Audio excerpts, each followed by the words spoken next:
안녕하세요, 더월드입니다. 오늘 7월 2일 파이 기본 채굴 속도 감소가 있었습니다.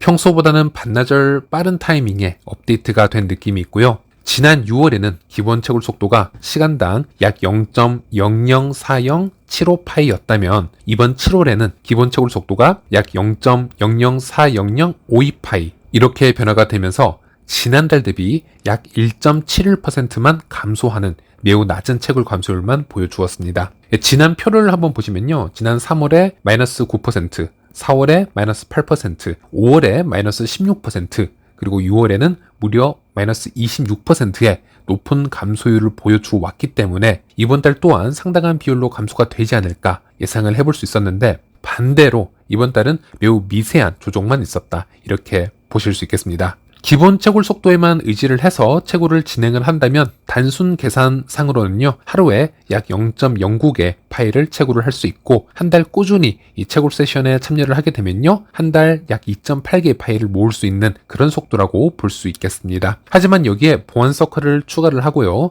어닝팀을 좀 더 모으고 노드를 운영을 하고 파이 브라우저를 사용을 자주 하셔서 유틸리티 보너스 점수를 얻고 또는 이 락업 세팅을 높게 잡으시면서 이 속도의 추가적인 채굴량을 얻으실 수가 있고요. 그리고 이번에 온체인 락업 기능이 새로 출시가 되었기 때문에 1차 마이그레이션을 받은 분들은 이 온체인 락업을 실행을 할 수 있습니다. 그러므로 더 높은 채굴 속도를 얻으실 수가 있고 P2P 거래로 파일을 좀 더 모으신 분들은 이 온체인 락업에서 이 파일을 사용을 하셔서 더 높은 락업 세팅이 가능하다라는 점, 또 높은 채굴 부스팅을 얻을 수 있다는 점 잊지 마시길 바라겠습니다. 그리고 영상을 만드는 시점에서 9시간 전에 코어팀 지갑, GPQQ 지갑에서 GBT 지갑으로 5천만 개의 파이 코인이 이동을 하였습니다. 이 GBT 지갑은 우리의 마이그레이션을 담당하는 코어팀의 지갑이고요. 최근에 마이그레이션이 지속이 되어서 이 지갑의 밸런스가 충분하지 않았던 상태였습니다. 그런데 이번에 5천만 개 파이 코인 이동으로 당분간은 마이그레이션이 지속이 될 가능성이 높아졌다. 이렇게 보시면 되겠습니다. 네, 그리고 이번 영상에서 얘기를 해볼 토픽은요. 이 파이투데이에서 코어팀의 공지가 있었죠. 2024년 7월 1일에 6개월 KYC 유예 기간과 롤링 6개월 윈도우를 시행할 것이며 시스템에 의해서 지원된 이 여러가지 코너 사례와 초기 KYC 신청이 첫 3개월 이내에 제출이 되어야 하며 6개월 이내에 완전한 KYC 상태와 이 마이그레이션을 달성하는 요구사항에 대한 설명이 포함된다. 이렇게 언급을 했는데요. 하지만 이 발표는 여러 타 업데이트와 함께 발표가 된 부분이었기 때문에 여러 추가 설명이 있었음에도 불구하고 아직 충분치 못한 느낌이 분명 존재했고요. 그래서 코어팀에서는 이에 대해서 자세한 내용과 전체 설명은 조만간 다시 발표할 예정이지만 특정 시스템 이유로 인해 KYC 또는 메인넷 마이그레이션에서 막힌 상태는 이 파이오니어의 6개월 이 기간 내에 포함되지 않음을 주의하십시오라고 언급을 해서 조만간 디테일한 설명은 다시 코어팀에 의해서 발표가 될 거라는 점, 그리고 이미 KYC나 마이그레이션을 신청한 유저들은 이 6개월 유예 기간에 포함이 되지 않을 거라는 점, 이런 부분을 알 수 있었고, 즉 이 기간에는 KYC 신청 자체를 하지 않은 유저들에게 해당되는 내용임을 파악을 할 수 있었습니다. 그리고 이 6개월의 유예 기간 동안 KYC를 신청하지 못하는 계정들은 어떤 계정들이 있을까 우리가 생각을 해보면 미성년자 계정도 있을 것이고요. 사망자 계정 같은 경우는 이 유예 기간 동안 아쉽게도 지금 신청조차 할 수 없는 경우가 되겠습니다. 그래서 이런 케이스에 대해서는 코어팀이 가능하다, 이런 케이스는 가능하지 않다, 이런 부분들을 좀 더 명확하게 커뮤니티에게 발표를 해주지 않을까 기대를 해볼 수 있겠습니다. 어쨌든 확실해진 건 실제 인간임을 증명할 수 있는 계정의 소유자라면 이제는 KYC 신청을 무조건 신속하게 해주셔야 됩니다. 파이나 KYC 시스템을 불신해서 KYC 신청을 하지 않고 계속 간만 보고 있는 분들도 좀 있으시고요. 이럴 경우 더 이상 시간을 지체하게 되면요, 채굴했던 파일을 모두 잃게 되는 상황이 올 것이고요. 또 수년간 열심히 채굴을 하시다가 파일을 잠시 잊어버리고 지내왔던 분들, 이제는 좀 귀찮더라도 다시 파이 앱 설치하시고 접속하셔서 KYC 신청해 주셔야 할 것으로 보입니다. 그렇지 않으면 수십 개, 수백 개 모아두었던 파일을 아깝게도 이 마이그레이션 받지 못하고 다 삭제당할 수 있기 때문에 이건 매우 안타까운 부분이라고 보시면 되겠습니다. 특히나 파이앱을 삭제하셨던 분들도 계정 탈퇴만 하시지 않았다면은 이런 페이스북 인증이나 휴대폰 인증 등으로 다시 기존의 계정으로 연동이 가능하기 때문에 이런 부분들도 다시 한번 체크를 해 주시길 바라겠고요. 그리고 이 영상은 2022년 1월에 사이버 보안 전문가이죠. 웨스 스펜서가 언급을 했던 이 파이의 6개월 KYC 유예 기간에 대한 이 설명 이 장면이라고 보시면 되겠습니다. 당시 코어 팀이 이 KYC 유예 기간을 비록 실시는 하지는 않았지만 대충적으로 어떤 계획을 가지고 있었는지 엿볼 수 있었던 부분이고요. 당시 웨스 스펜서는 코어 팀과 직접 소통을 하면서 이런 영상 콘텐츠를 만들어 왔었기 때문에 당시 이 코어 팀의 시스템을 이해를 하는데 큰 도움을 얻을 수 있었습니다. So one of the things they talked about is the rolling 6-month period to complete KYC. So that may scare you. And if that does scare you, that's a good thing because the core team wants to create a sense of urgency to make sure that when KYC is available, that everyone's like, oh yeah, I got to do it. And it's not going to be unfair. It's not like you got 30 days and that's it. You will have 6 months, half of a year to complete KYC. Now, and that's okay. But there's a couple things you got to know about this. If you miss your 6-month period, that rolling window, it's not that you'll never be able to do KYC ever again. Hear me on that. I think there's some misunderstanding there. So there is a rolling 6-month period. If you don't get it done, there will be a punishment, which I'll explain in just a second, but you'll always be able to do it. Let's say you just went off the grid for a year and came back to it. You could still go through KYC and earn some pie. Okay, so I want to make sure everyone knows that.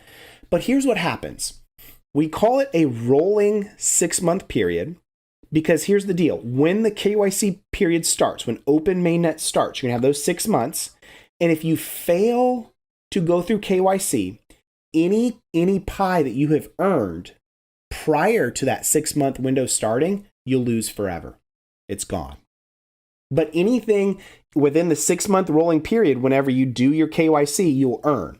So let me just throw some numbers out there to make that make it a bit more sense. Let's say you have 1,000 KYC or 1,000 pie that you've mined, and you miss the 6-month rolling window. You wait 7 months. Then you've lost all of that 1,000 that you previously mined. But let's say you've mined 200 during that 6-month period. Well, that you'll keep that, but you'll lose everything else before the 6-month period. I hope that makes sense.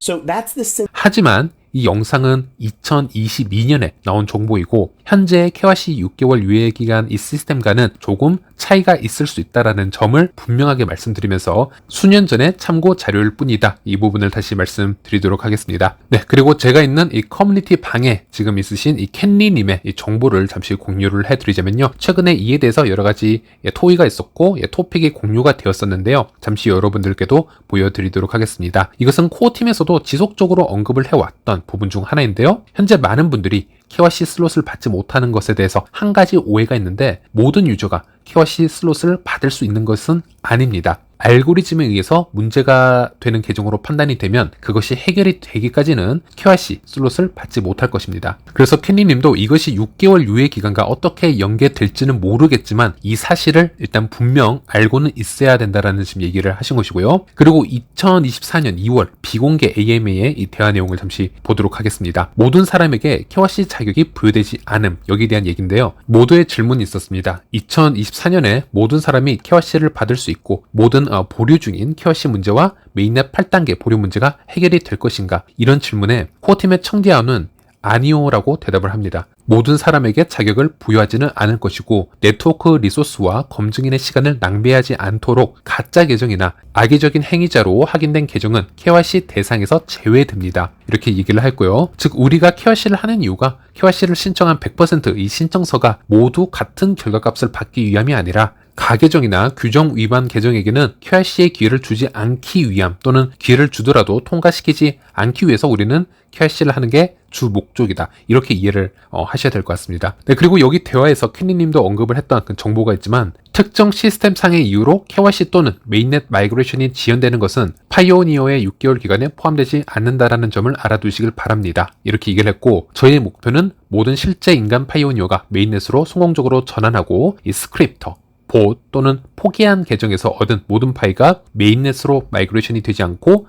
실제 파이오니어가 향후 채굴할 수 있도록 보장하는 것에 목표를 두고 있다. 네, 그래서 코어팀의 공지만 일단 두고 해석을 해보자면 KYC를 일단 신청한 분들은 괜찮다라는 거죠. 고착이 되었건 아직 검토 중이건 이런 분들은 일단 이 6개월 유예 기간에 포함을 시키지 않겠다라는 것이고 진행을 하던 대로 쭉 하면 될 것 같고 KYC를 신청하지 않은 유저들이 큰 문제가 될 수 있겠죠. 이 부분을 명확하게 이해를 해 주셔야 됩니다. 또 코어팀에서 비공개 AM에서 이런 대화를 한 적이 있었는데요. 물론 2024년 초에 있었던 회의 내용이고요. 오픈 네트워크 출시 전에 보류 중인 모든 KYC 문제가 해결이 될 것인가요? 이런 모두의 질문에 코어팀은 이렇게 얘기를 합니다. 그렇지는 않습니다. 오픈 네트워크 이전에 보류 중인 모든 문제를 해결하지는 않습니다. 최근 KYC 업데이트에서 명확히 설명한 것처럼 KYC 이슈는 이 롱테일 형태로 서로 독립적인 다양한 개별 코너 케이스로 구성이 되어 있기 때문에 모든 이슈를 해결할 때까지 오픈 네트워크로 전환하지 않는다라는 조건은 포함되어 있지는 않습니다. 포기하겠다라는 것이 아니라 그것이 커뮤니티 전체가